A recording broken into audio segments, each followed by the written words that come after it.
ఏండోయ్ బాగున్నారా? ఈరోజైతే meal maker బయట అమ్ముతారు చూసారా? బజ్జీల బండి దగ్గర. అలాగే ఎలా చేసేయాలో చూపించేస్తాను ఇంట్లో ఉన్న ఆటలతోటి.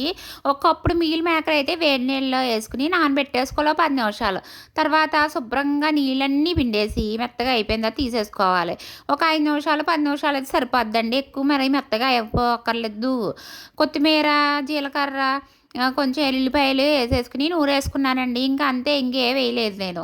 తర్వాత వేసేసుకున్న తర్వాత దాంట్లోని ఒక చెంచా శనగపిండి, కొద్దిగా కారం, ఒక చెంచా బియ్యపిండి, ఒక చెంచా కార్న్‌ఫ్లోర్ ఇవన్నీ వేసేసి కొద్దిగా నీళ్ళు చిలకరించి మెత్తగా కలిపేసుకోవాలి. పిసుకుతా కలిపేసుకోవాలి గట్టిగాని. మన చేతిలో ఉన్న బలం అంతా ఉపయోగించేసుకోవాలి.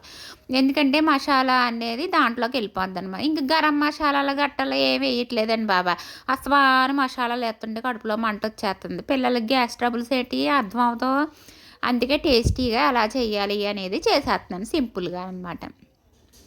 ఇలాగా బాగా కలిపేసుకున్న తర్వాత నూనె పెట్టేసుకోవాలి. నూనె పెట్టేసుకుని చక్కగానే నూనె బాగా కాగిన తర్వాత ఒక్కొక్కటి వదిలేయాలి నూనెలోని. బాగా వేగాలన్నమాట.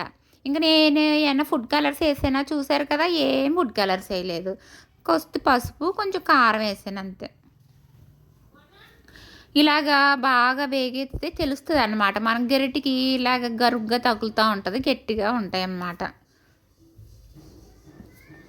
మనం ముక్కు పొడి రంగు వచ్చేయాలండి బాబా.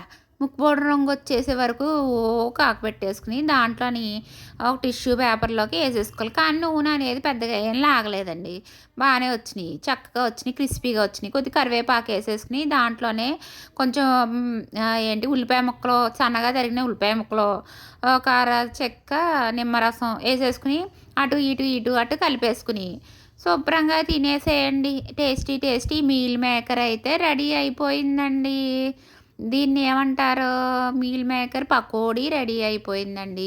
హెల్దీ కూడా, టేస్టీ కూడా. ఎలా ఉందంటారు రెసిపీ? కామెంట్ చేయండి.